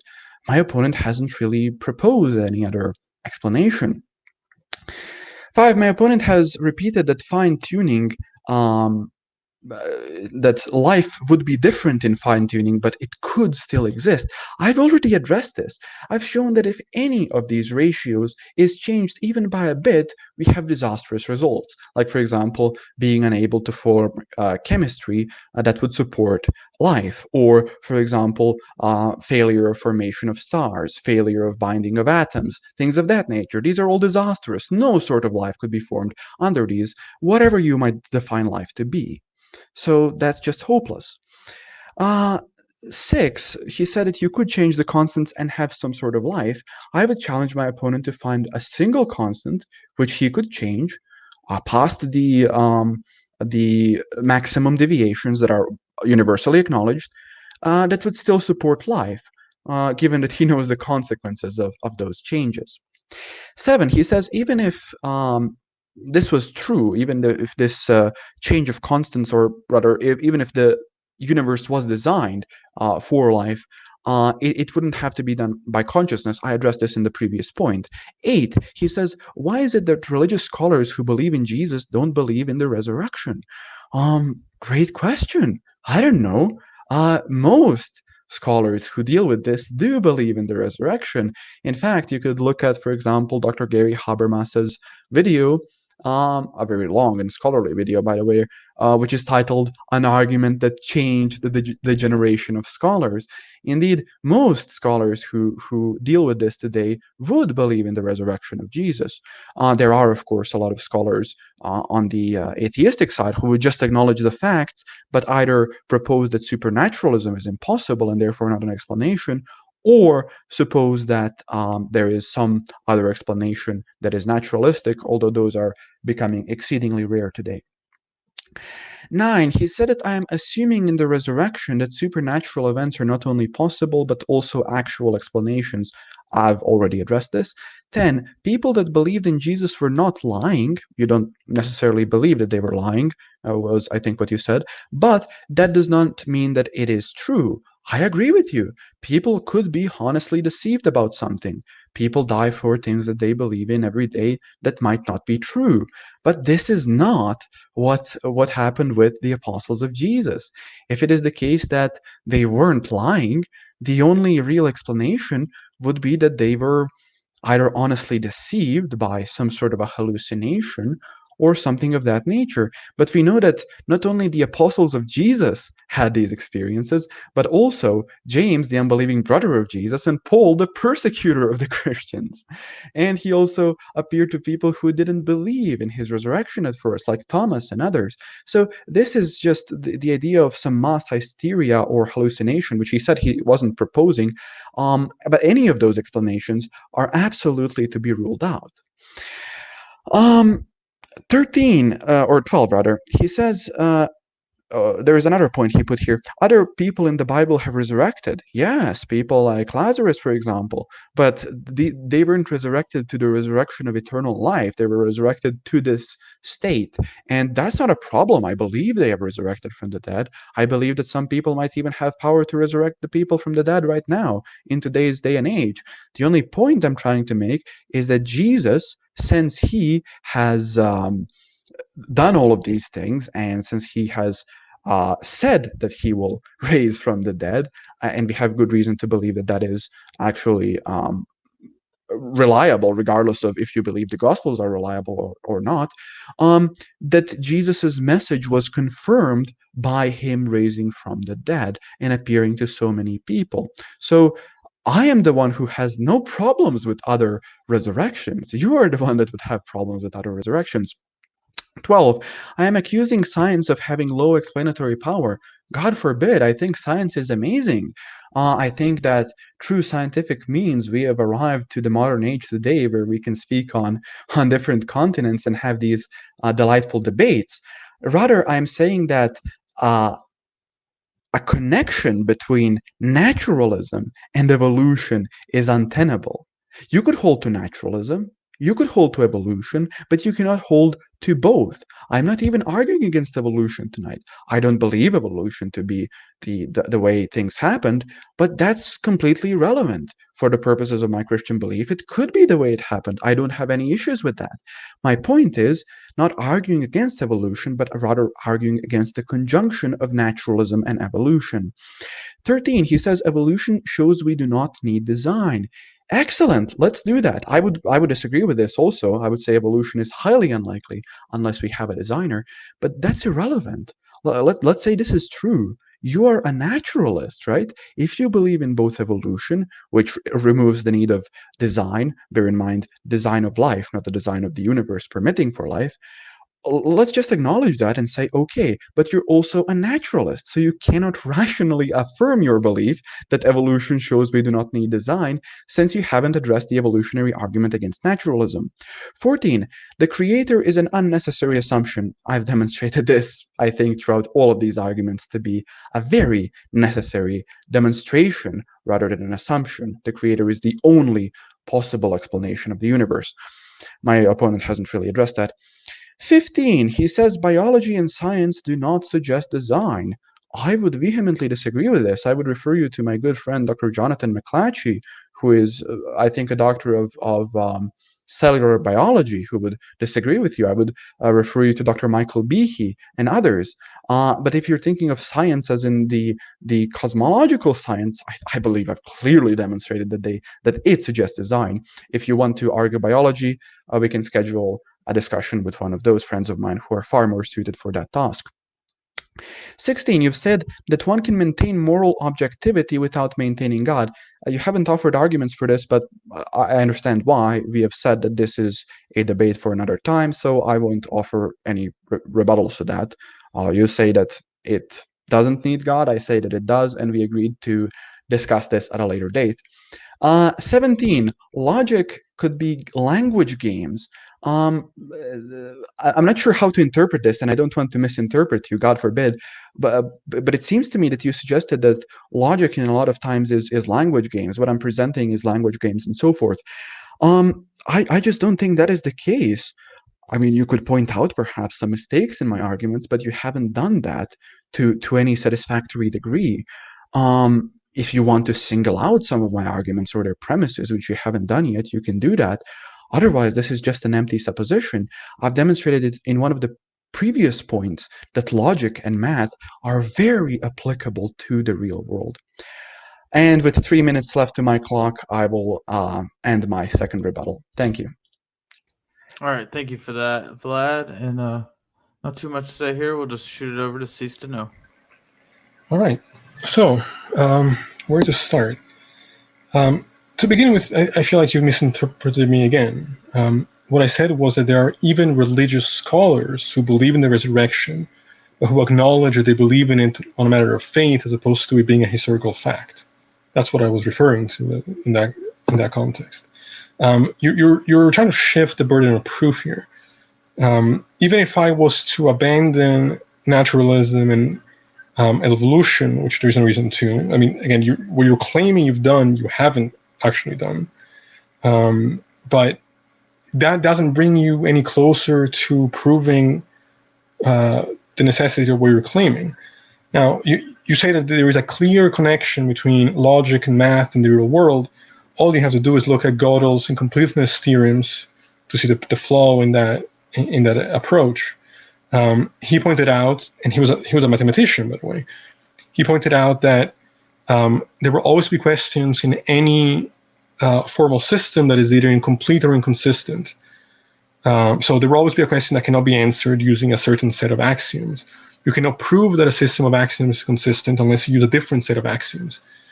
The purpose of bringing that to light is the fact that you are claiming to have proven your premises without actually doing so. And there's no logic of self-justifying. There's no approach you can take in terms of epistemology that can surpass the skeptic's problem. You never arrive at certainty, even using logic, because that's the mode you operate in, but you can't self-justify that mode. Now, again, you keep saying that you've stated God as a necessity, but I'm yet to see how that's the case. You've only said if X, therefore Y, but you haven't shown that there's any reason to believe that if X is reasonable. The burden of proof is not on me to disprove supernatural claims. It's on you. You've said you've demonstrated that supernatural events to have taken place. You've talked about the conversions and the ways in which people can be mistaken about their experience has been well documented in psychology and in science. So it's funny that you mentioned psychology. Well, we have natural explanations as to why people convert to and from religion, from an atheist to a religious person, a religious person to an atheist, a religious person to another religion. So you are pretending that the naturalistic explanations have less explanatory power than supernatural assumptions that you haven't provided actual evidence for, other than, like I said earlier, these language games which you are pretending have a direct link to reality, as opposed to being just what they are. As far as the fine-tuning issue, I'll repeat what I said earlier. Again, anybody listening to this conversation, you can do your own research.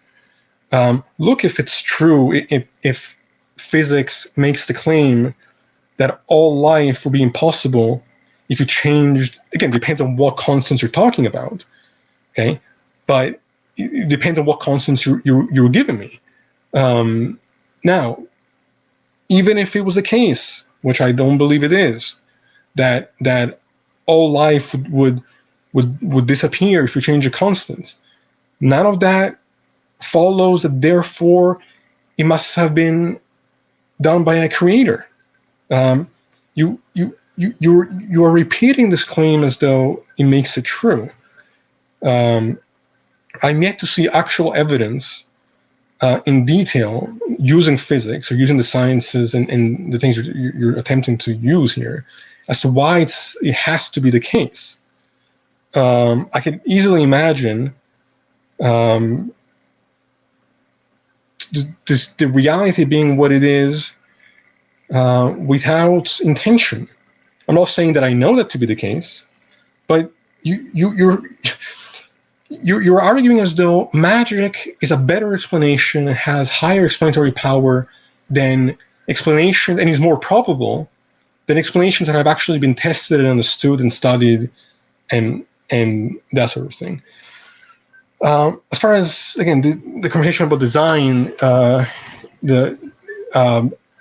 I couldn't both hold the position of naturalism and evolution, and that from the observation, it's the best explanation is design for the complexity. Again, you just have to do the research. It's simply not the case. It's a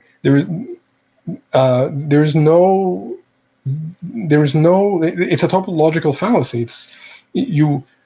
Because it seems strange to you that it couldn't be otherwise, you're claiming it's impossible, which is a fallacy of incredulity. There's no connection between the complexity we see and design. I remember, you should look up why people. There's a whole series on YouTube as to why people laugh at creationists. Something that's like 100 different videos going into detail that I can't unfortunately go into right now, but that will tear apart these type of confusions about what the theories are.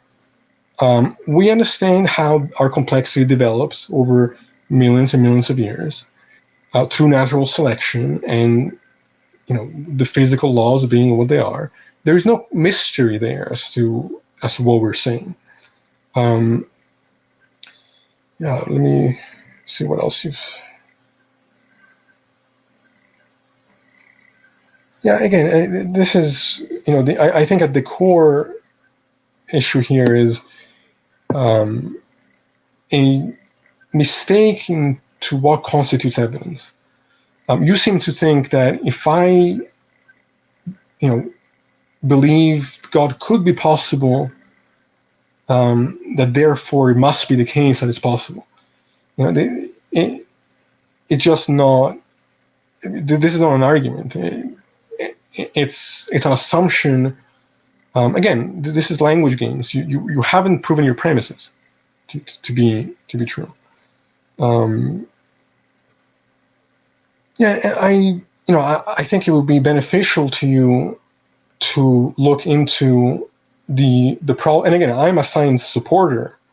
I'm a logic supporter. I'm a math supporter. But there are some serious flaws and gaps between these languages and the way in which they grasp the external world.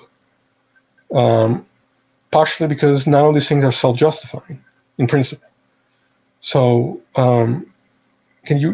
you haven't proven your premises. You just stated it as such. How am I on time? You're at about 8 minutes right now. So I have a couple of minutes left. Yeah, we're doing 15 minutes, so you got a decent amount of time. Okay, yeah. When we observe history, we see that people have believed all kinds of things, all kinds of claims that are contradictory with each other, based on their senses, their experiences, their internal conversions. And all of these explanations, all these phenomena have naturalistic explanations that aren't best explained, as my opponent has claimed, by a supernatural explanation. Now, you claim that psychology doesn't have much to say about mass hysteria or mass confusion as to what is being seen. But again, these are things that the evidence is there if you want to look it up. Much is known about these processes. Much is known about our epistemic limitations, the limitations of our senses, the way in which our senses can deceive us and emotions can deceive us. I'm not saying that these things prove God isn't real, but certainly on one side you have a set of explanations that have been shown to be the case, to actually not just be possible, but be actual. And on the other, you have explanations that are not grounded in reality, that are based on assumptions, logical fallacies, and unproven premises, and are based on wishful thinking. For anybody who's not already indoctrinated into the religion, to have the two options between supernatural's never been demonstrated and natural explanations that have been demonstrated, the choice is simple. Without having to say anything is impossible. And again, I ultimately the main premise which your entire argument is dependent on is this game of modal logic is an incredibly flawed one, because again there is no way to ever prove the premises themselves. All you've done is set up a mode. You've constructed a certain type of game, and then pretended as though that game encompasses all of reality. But like I said, this is nothing but sort of a linguistic trick that you're putting forth. ultimately, yes, I live my life, based on what I think makes sense logically speaking and otherwise. But there's none of these things, math or otherwise, gives us certainty. They only work in the structures that they're already a part of. There's no certainty that can be derived from any approach or any system. No logic is self-justifying. I have no problem admitting that science is not self-justifying. Just that, it's better to, make a step than not make a step. But it doesn't mean that we have to then make a variety of other assumptions that are not proven by actual evidence. Bring me, concrete evidence that a resurrection is not only possible but has actually been demonstrated. That is not dependent on gospels written 50 years and more after the fact. Replicate resurrections, more so than just hearsay and historical fabrications. And my mind could change, but your position is not convincing to anybody who's not already indoctrinated into the dogma in the first place. I will leave it at that, I think. Awesome. Thank you. So from here, we're going to move into some fairly short cross-examinations. They'll be about 8 minutes each. And in these, I just want to note that, so we'll start with Vlad, and he'll be asking the questions. I just want to say might have to moderate a little bit here. Just keep it to questions for Ceestono, and make sure your answers are concise and on topic. And we'll throw it over to both these guys to go from here. Thank you. Moderator, I would like to share my screen here if that is possible. Yeah, you should be able to hit the share screen button at the bottom there, and I can add it. So let me share my screen here. Allow. Do you guys see what I'm sharing currently? Yeah, everybody should, I think. Yes. So this is my article on ad lucem in regards to the modal ontological argument. Now, my opponent has said that I need to support its premises. Now, these premises that I'm highlighting here, these are the premises of the argument, and premises from 2 to 4 and 5, the conclusion, are actually undisputed. The only disputed premise in philosophy is premise number 1. These follow logically and necessarily. So I would ask my opponent, do you have any reasons to think that God is not possible? No, but I do want to push back on something you mentioned. You said that it's already been agreed upon that all those premises are the case. I've seen no reason to assume that if God could exist in one possible world, that he must exist in all possible worlds. You've assumed that if God exists, he must be all-powerful, and by all-powerful, that suggests that has to be the case. This is what I mean by language games. You're basically, it's a circular thing. You're constructing hypotheticals which you've not actually given real evidence for, and then claiming that it can only be the case that it functions in this type of way.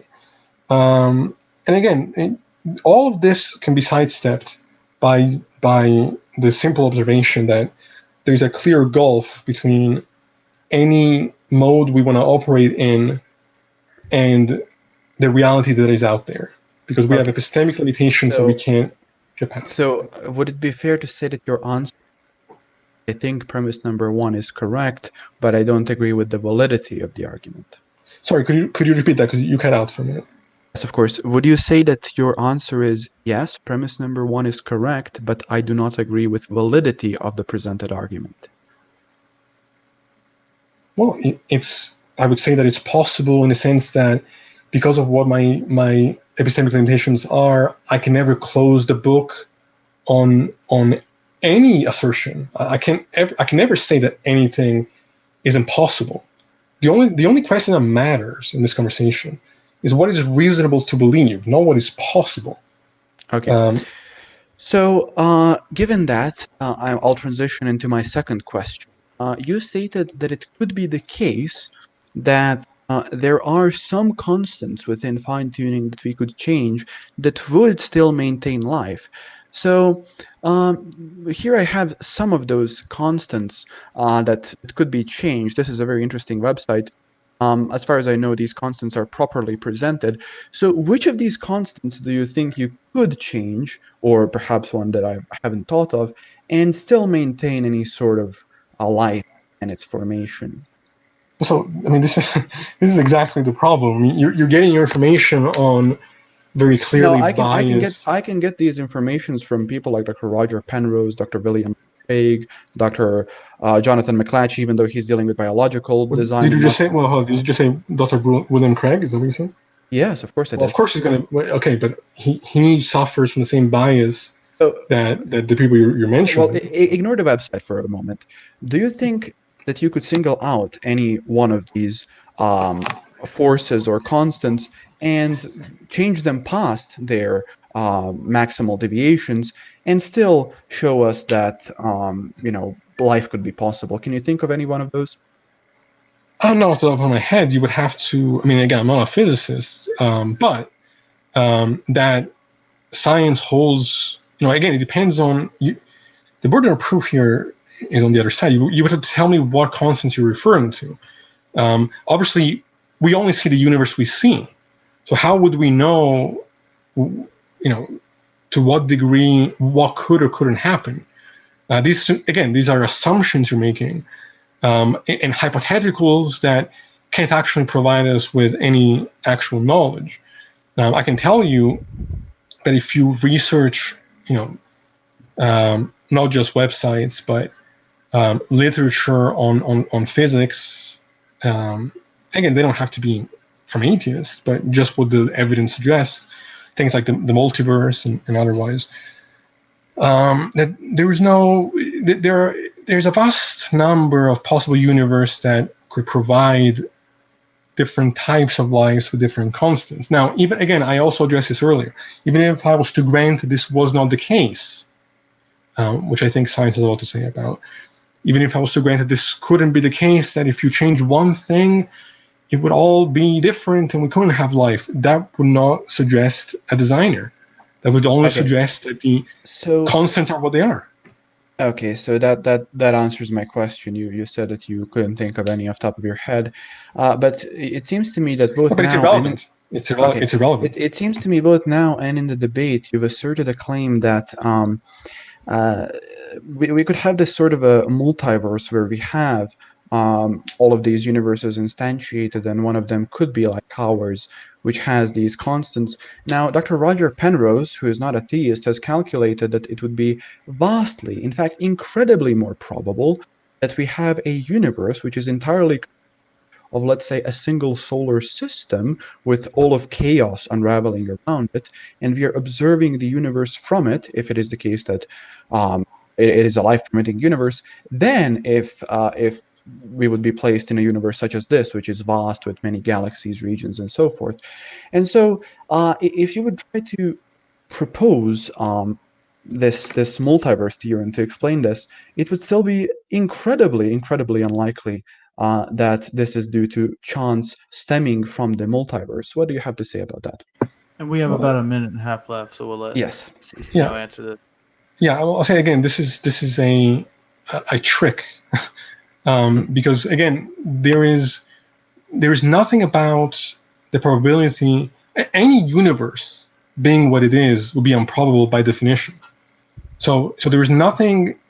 Again, I have no problem acknowledging that the universe being what it is, in some ways defies some of our intuitions, and there's some strangeness there. But again, you are confused about where the burden of proof lies.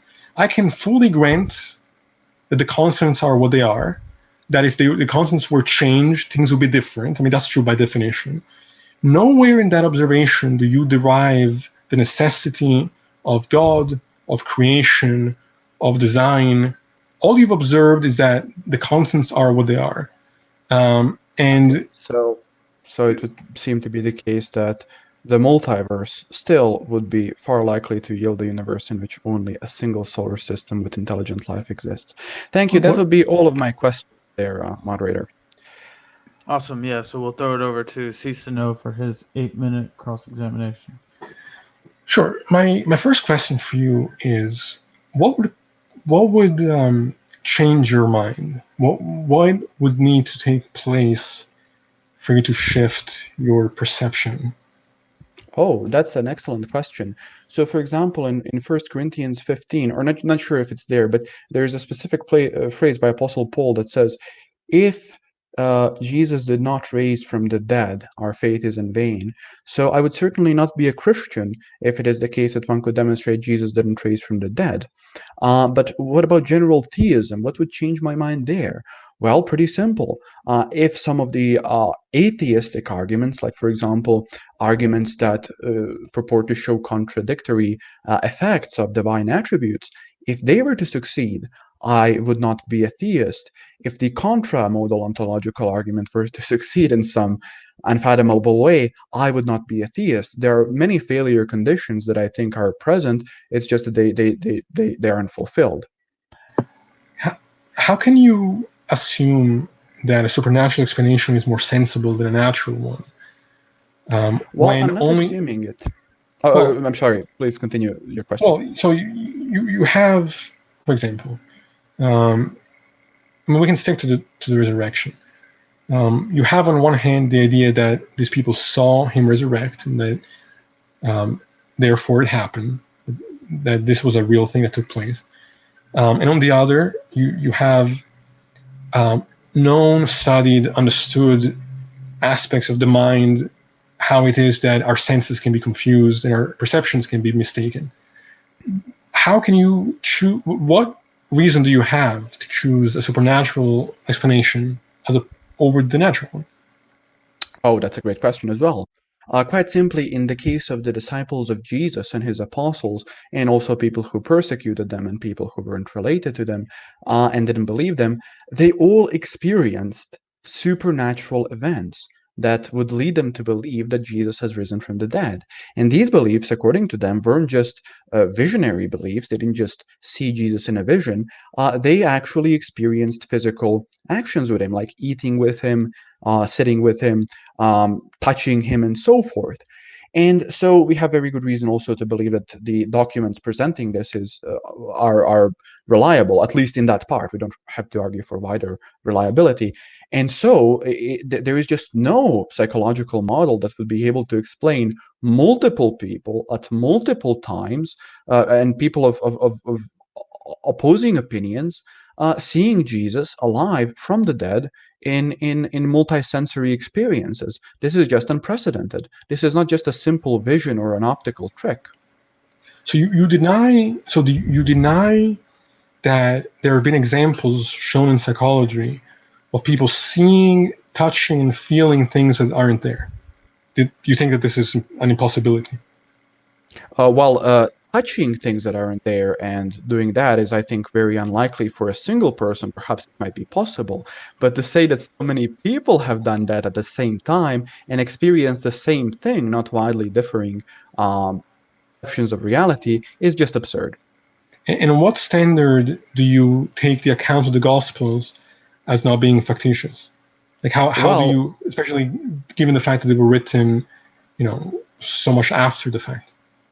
Well, firstly, we have the letters of Paul, which say much the same thing. For example, in 1 Corinthians 15, very skeptical scholars like Dr. Barth Ehrman would tell you that 1 Corinthians 15 was written at least 3 years after, or not written, but the content in there was circulated at least 3 years after the death of Jesus.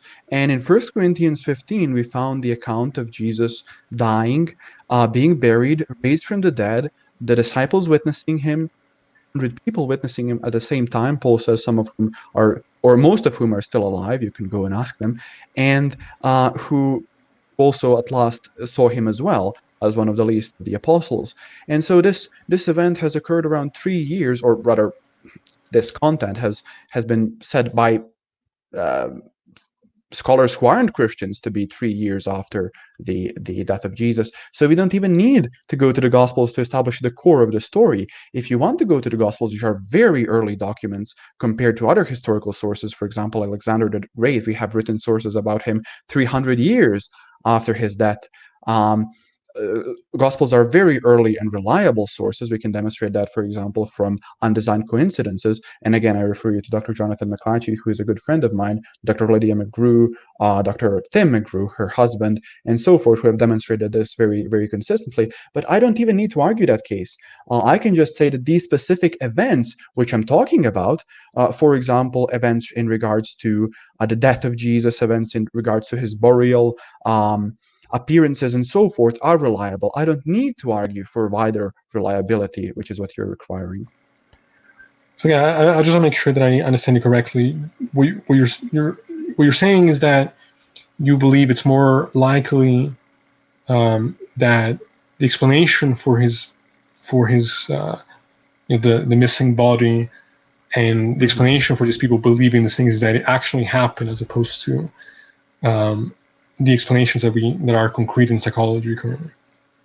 Well, as I demonstrated, these explanations that you're proposing cannot sustain this. There is no psychological example of a mass hallucination of people of different opinions who have all experienced the exact same thing. In fact, if you can find this, I would be more than happy for you to demonstrate it and to show you why it doesn't apply to the resurrection. If I may briefly share my screen here to answer this, we can see, for example, we can see that there are at least 7 criteria here in regards, if you can see this, guys, I'm not sure if you can, there are at least 7 criteria here that any hypothesis purporting to explain the resurrection has to fall into. And again, if you want to propose a hypothesis, we can go through and see that it is not satisfactory. Awesome. We have about a minute left, so we can get like one more question in if you'd like. That would be great, yeah. No, I think that's about it. I think I'll leave my my response to the closing statements. Okay. Well, cool. Well, that was a great cross-examination for both you guys. I appreciate the questions and answers, and we'll get into our short closing statements. Just to remind everybody, we should be having a after show in the Discord for anybody that wants to join, so we can keep the conversation going. But we'll let Vlad do his closing statement. Well, thank you, both of you. This has been a very structured and organized debate with a pretty well-informed opponent. If you remember, at the beginning of my opening statement, I laid out 2 conditions, or contentions rather, that I will be defending. Number 1, that there are good reasons to think that God exists, and number 2, that there are not comparably good reasons to think that atheism is true, or that belief in God is unreasonable. Now, it seems to me that we haven't heard any positive case as to why we shouldn't believe that God exists. Indeed, my opponent has not offered any argument for atheism as such, or any argument that would somehow refute God. Rather, he has just offered some potential rebuttals to my positive reasons. But indeed, even if he were to refute these reasons, we would have no reasons to think that God is impossible, or indeed that belief in God isn't rational, because I don't believe belief in God is dependent, or rationality in belief in God is dependent upon reasons. Indeed, there are entire epistemologies, like, for example, Reformed epistemology of Dr. Alvin Plantinga, that would argue that indeed you need no external evidence for the existence of God to rationally believe in God. All you have to do is demonstrate that nobody can refute belief in God, such as demonstrating that God is incoherent and so forth. So those 2 contentions, I think, have been very solidly sustained. My opponent has demonstrated, sadly, and this is not an insult, this is just my observation, that he is horribly unfamiliar with the modal ontological argument in saying that the first premise is correct. In fact, I would just suggest that he searches through the history of Plantinga's modal argument. He would see that the only deniable premise is premise number 1, if he doesn't deny the first premise, he has to accept that God exists. So I would encourage my opponent to go through this. We've seen no satisfactory explanation of the resurrection of Christ. He didn't really defend any theories. He just proposed two theories. He said he doesn't really need to defend them.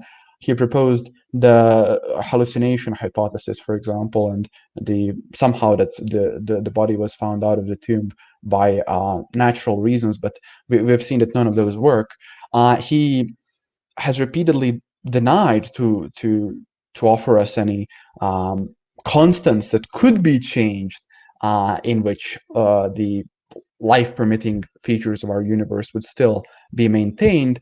And indeed, he seems to not have understood the trichotomy that I was offering, that fine-tuning must be either due to design, due to chance, or due to physical necessity. He doesn't seem to have argued against my proposition that physical necessity is impossible, but he has argued for chance. Briefly in the cross-exam, and he has stated that perhaps the multiverse theorem could explain that, as we can see from Roger Penrose's calculations and from great Boltzmann brain problems, which I didn't even mention, that this would just be an insufficient and very bad explanation. In regards to the Kalam, he hasn't really offered much. He hasn't offered a naturalistic explanation. So that's about that. He has just stated that in regards to the resurrection and in all of my general arguments, I am assuming the actuality of the supernatural, that I'm just trying to demonstrate that if we grant that it is possible. My opponent doesn't grant that it is not possible. He believes that it is possible, perhaps just not demonstrated. And well, I believe I have sufficiently demonstrated the reasons as to why I believe the supernatural is possible. Therefore, I think all of my arguments have been successful tonight, and that my opponent hasn't really presented any successful arguments for his case. That would be all. Awesome. So we'll just throw it over to Ceestono for his closing statement. Yes. Okay. My closing statement is the following. What has transpired here is severe confusion about what the science suggests. I'm very well aware of what modal logic is, as I'm also very well aware of what the epistemic problems are with these notions, as well as the unsurmountable problem of the skeptic.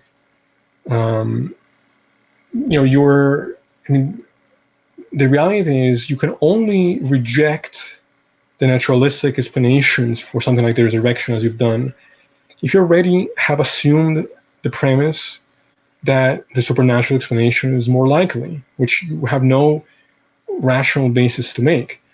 We know that people can be wrong about what they observe and believe. So the fact that even if we were to accept as true what the record said, which is already a problem, because who's to say that just because that is written down, it's how it actually happened and not be fabricated. But we haven't addressed at all the fact that in the 21st century we have gurus with many more eyewitness testimony of their miracles than Jesus ever did, in a context that is scientific and not immersed in immersing supernatural assumptions like the first century Roman, all the way back then.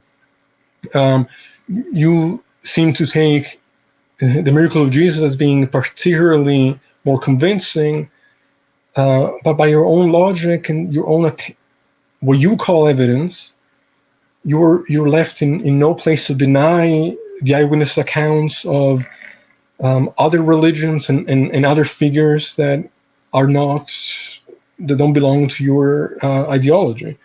Now, as far as the fine tuning and design, I ask anybody listening to this conversation to do the research themselves.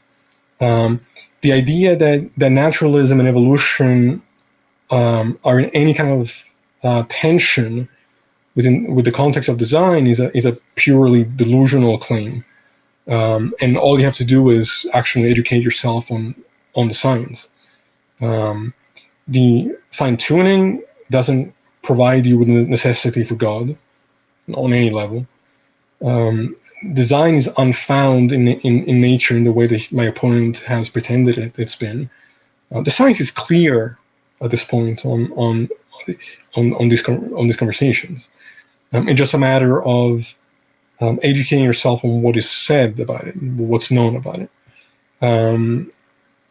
So from my point of view, what you have called to be reasonable evidence is only reasonable to you given the fact that you've made a priori assumptions that you've not actually given any realistic support of.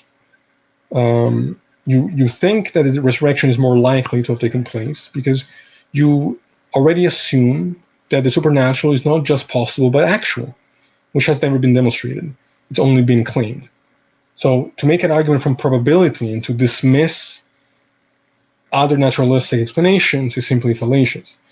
And I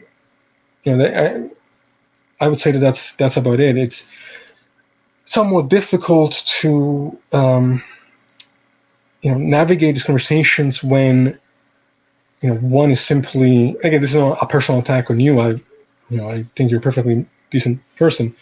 When you lack the facts of what these theories actually say, and you sort of build your understanding from those that already have a bias going into it.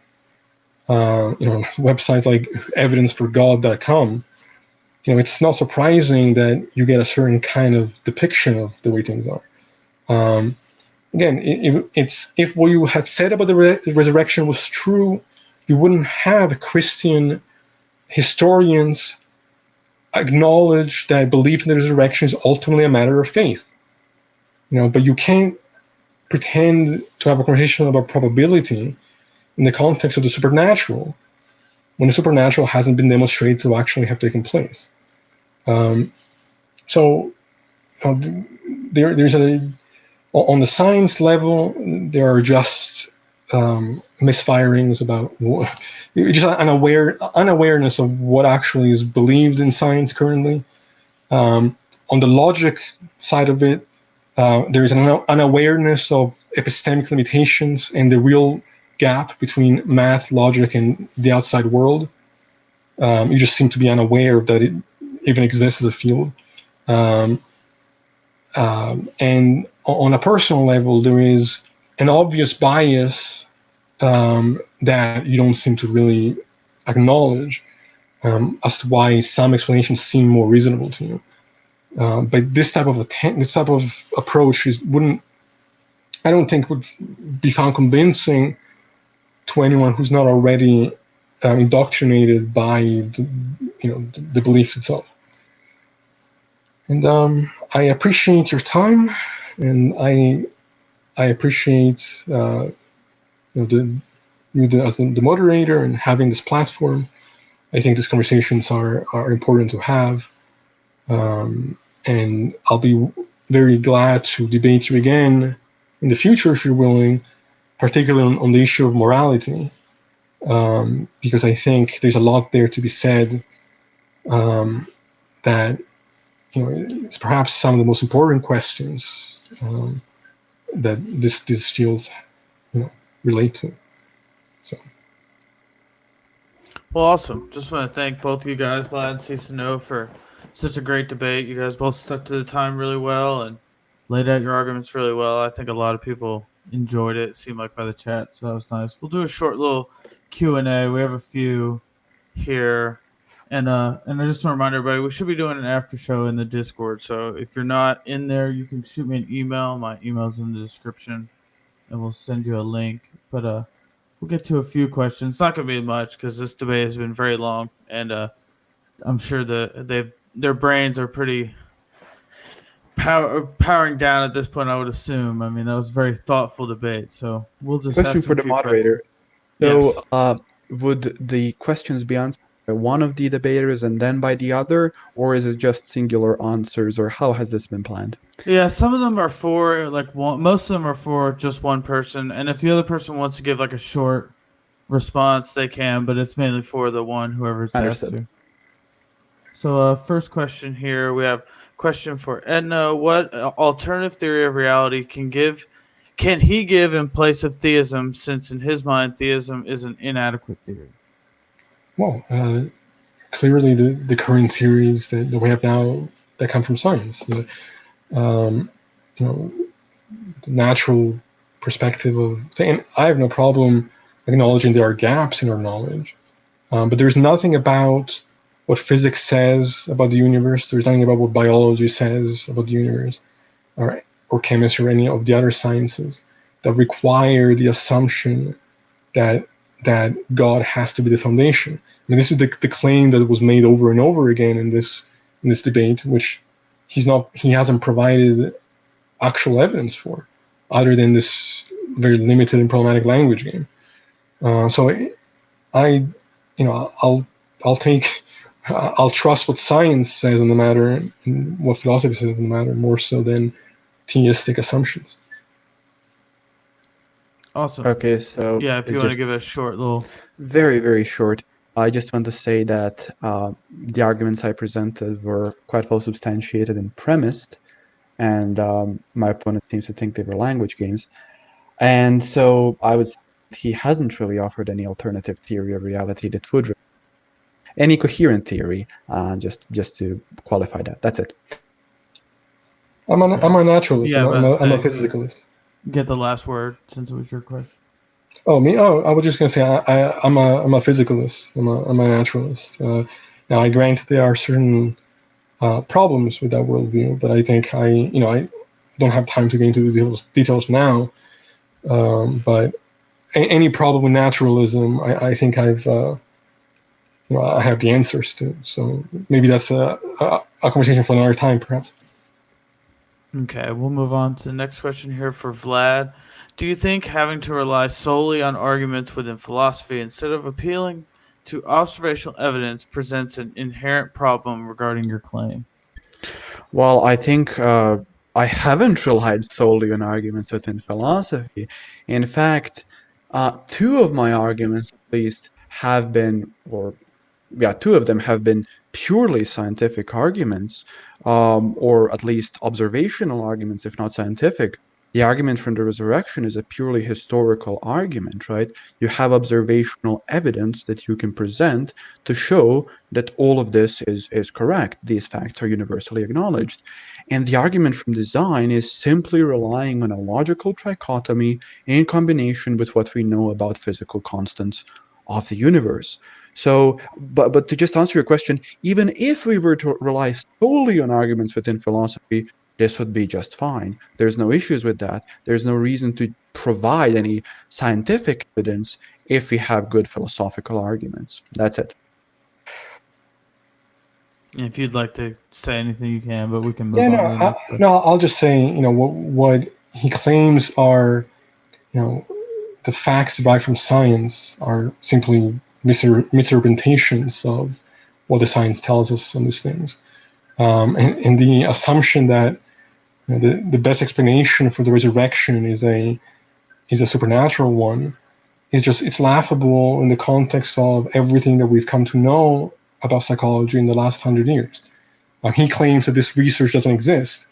I'll be very happy to share it with him and anybody else who's curious about it, because there's much known about it, and I think it's evidence that he dismisses out of bias as opposed to it being faulty. Just briefly, as the last response, I have not dismissed any evidence you offered. You haven't offered, you just mentioned some things. But as I said, I find it perfectly implausible, given the context of this, to apply research, and you're more than welcome to discuss this with me at a later date. Sure. Awesome. So next question is for both. The resurrection was falsifiable. The Jewish authorities had the most to gain by Jesus staying dead. Doesn't their silence about Christ risen validate the event? We'll start with Edna or Ceestono since Vlad just went. No, definitely, certainly not. Just because, I mean, there are many things that, one could prove wrong that haven't been proven wrong yet. That's not an argument to believe in it. And you have to, the only way for these notions to be credible is to already start from a number of assumptions. Again, I've never claimed anybody to be lying, but there are far more concrete explanations, historically and otherwise. I mean, you mentioned the Jewish authorities, but again, to put things into context, there's a lot of shadiness about how these records were put together in the first place. And even if you were to take them at their word, you still don't overcome the psychological explanations that attest for these type of perceptions, which again he thinks are unplausible, but they've been demonstrated to be the case. And ultimately, you have to assume that a supernatural explanation is superior to a natural one, and that's an assumption that I think is irrational. And then you can answer, Vlad. Yes. So the resurrection was falsifiable, absolutely, in many ways. The Jewish authorities had the most to gain by Jesus staying dead. That is correct. They were, in fact, the ones to accuse him and lead to his death. Doesn't their silence about Christ risen validate the event? Well, actually, they were silent mostly, but they weren't completely silent. If you look at Matthew 28:13, there's a very specific thing. It says, the Jewish authorities told them, you are to say his disciples came during the night and stole him away while we were asleep, confirming the fact of the empty tomb that the Christians and atheistic scholars have agreed upon. So we have direct confirmation from the point where they weren't silent for one of the facts which I've presented tonight. It's just something interesting to note. Okay, and we'll get to one last question for Vlad, and then we'll end the debate. So, Vlad, the concept of a world in which there is no maximally great being is free from logical inconsistency. Therefore, it is reasonable to think that it is possible. Yes, this is quite mistaken. I would reference you to my article, which I've written on the modal ontological argument, to say that there is a world in which no maximally great being exists, since this being is possibly necessary, would be to say that this being is logically incoherent. That is to say that this being is on the same level as things like square circles or married bachelors or something like that. But obviously, even my opponent in this debate would acknowledge that there is no inherent logical contradiction within the concept of God. And so it seems to me that unless one can point out a very problematic logical contradiction within the concept of God, there's no reason for him to think that God is impossible, because a world in which this being does not exist, if such a world is possible, would exist only if such a being is inherent, and that has neither been argued for in this debate, nor does an independent argument exist that is successful for that proposition. Yeah, no, I'll add to that not only have you not demonstrated the necessity for God existing, but you've not demonstrated the necessity for any particular quality of God to have to be the case. Any notion of all-knowing or all-powerful qualities of what God would be seem to me to be completely arbitrary. We have no standard to which to derive a concrete definition of those things. So there's nothing, there's no inconsistency, both with what we understand about science and what we understand logically, in not believing that God, not believing the God claim. Your argument falls apart because it's based on the assumption that God is a necessity for logic to work, or for science to, for the facts of science to work. None of that is the case. well, no, all my argument depends on is the possibility of God, Sure. which then leads to what I've said previously, and his Which I- necessity is derived from him being the maximally great being. We could argue about that, but Well, yeah, I mean it seems, I think that those are words that I think actually lack content when analyzed closely, and well, yes, I've offered evidence both in my article and in the as to why that isn't the case. But thank you. thank you.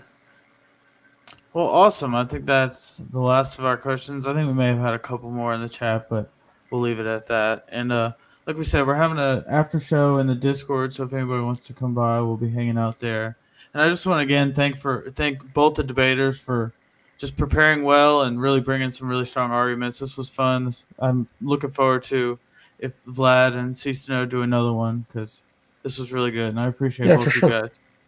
Thank you so much. I would love to engage with you again. Thank you, moderator. Thank you, Ceestono. This was a debate. Hope we can have you. some more in the future. Yeah, For sure. We'll end the stream here. Thank you guys for watching. Thanks, guys.